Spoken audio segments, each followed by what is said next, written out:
Ako nabangga, ako binangga. Sila, sabi nila, ako raw bumangga. Oh, wag kang mamumura. Ano bang gusto mo? Away! Ha? Away ang gusto mo? Hindi pwede yun. Huwag kang magagalit, Brad. Oh, nagagalit ka pa. Hi everyone! Nagkaroon ng isang viral video kung saan ay may isang matandang jeepney driver ang nakabangga ng isang Innova. Isa itong paalala sa ating mga anak na kapag matanda na ang ating magulang ay huwag na natin silang hayaang maghanap buhay. Pero nahati ang opinyon ng mga Pilipino dahil meron pang isang video na tila nag-aamok ang matanda dahil nakabangga. Panoorin natin ang video na ito. Nagumpisa ang video sa nag-viral na banggaan sa pagitan ni tatay na jeepney driver, Innova at ng motor.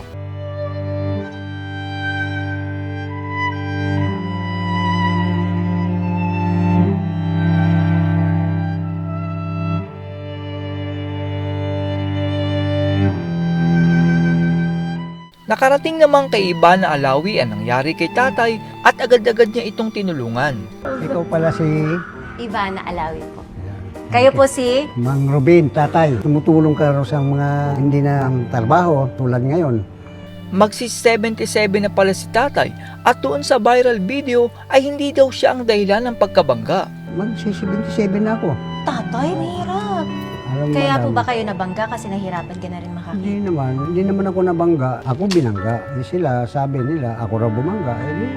Okay lang. May anak pala si tatay pero tila kinalimutan na siya at isa itong paalala sa mga anak na huwag naman po sana nating pabayaan ang ating mga magulang sa dapat hapon ng kanilang buhay. Mahal talaga. May anak ako sa una. Dalawa, yun. Alam mo pala eh. Alam ko storya mo. Kahit kalahating kilong bigas, hindi man lang suporta sa akin. Ha? Totoo yan. Kahit konting allowance? Walang talaga. Kaya ako napilitan na maghanap buhay. Nahirapan ka. Siyempre, binuhay mo sila. Pinag-aral. Pinag-aral hanggang nagkapamilya sila. Hindi ko malaman kung takwil na ba ang tawag sa akin eh. Salamat naman kay Ivana dahil nagbigay siya ng 30,000 pesos at tindahan ng 50,000 pesos para panimula kay tatay. So, meron muna ako ditong 30,000 pesos para sa'yo to. At aside from doon, bibigyan kita ng tindahan na worth 50,000. Sa huli ay lubos na nagpapasalamat si tatay sa tulong na natanggap kay Ivana Alawi. Mahal na mahal ko yung asawa. Mapapibigyan ko na ng gamot.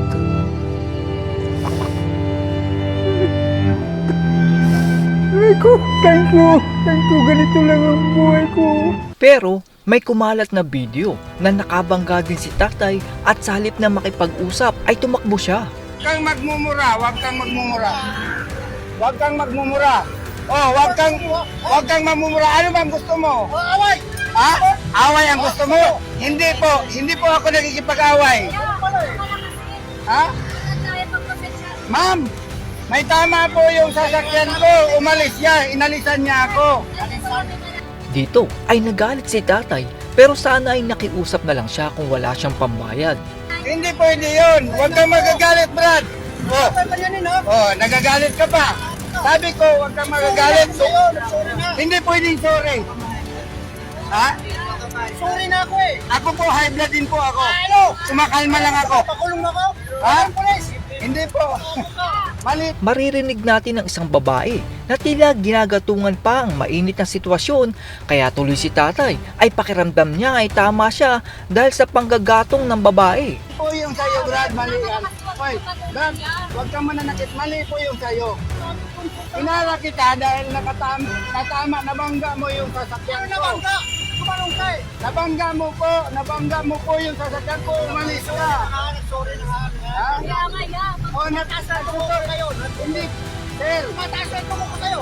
Sandali lang po, sir. Relax ka lang, kuya. Relax ka lang. Pareho tayong driver.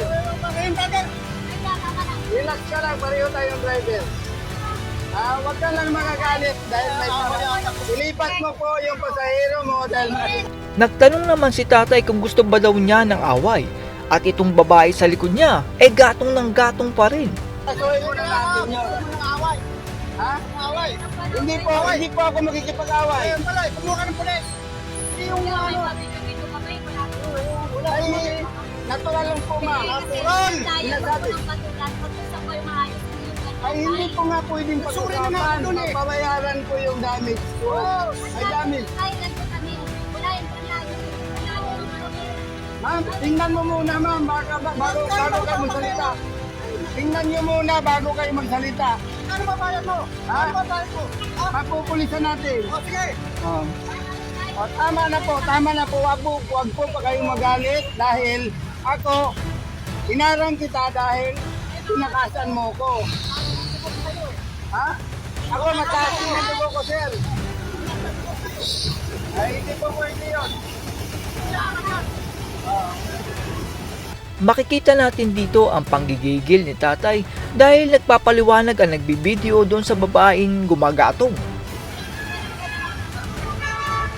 Ma'am, pasensya na po kayo, ma'am. Pero ako, lumalagay lang po ako sa tama. Hindi po. Wala po problema dyan, ma'am. Labas na po kayo dyan sa usapan. Tay, sinasabi ko sa iyo, kalma ka lang. Hindi kita inaaway. Pinapaintindi ko sa iyo, pinapaunawa ko sa iyo. Ano pinahintindi mo? Malaki, kuhit. Kaya nga po. Aalis siya po. Aalis po siya. Maghintay po tayo ng pulis, sir. Wag po kayong magagalit, ay. Natural lang, tumanda ko. Ang tanda-tanda mo na. Ang tagal mo na sa kalsada, hindi mo alam. Hindi mo alam ang gagawin mo.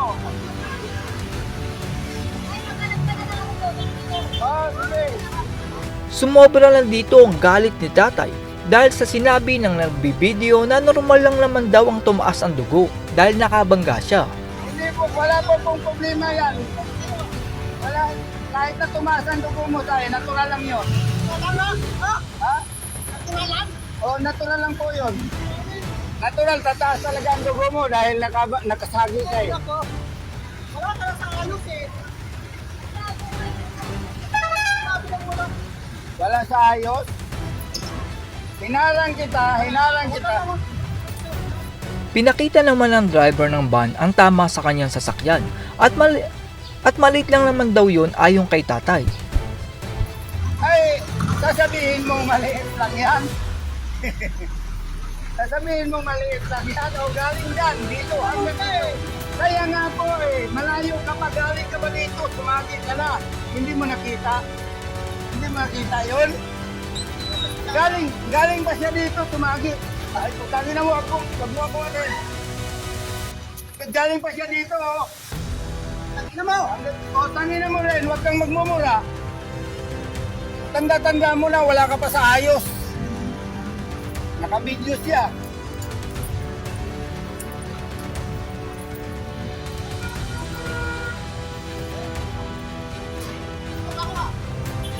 Sinuntok?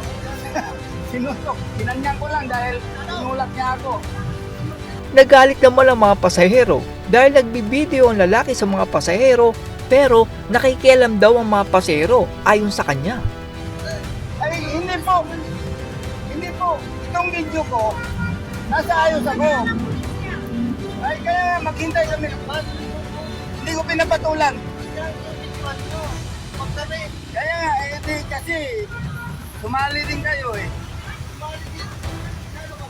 Hindi. Kaya nga po, pasahero kayo eh, nakikialam kayo eh.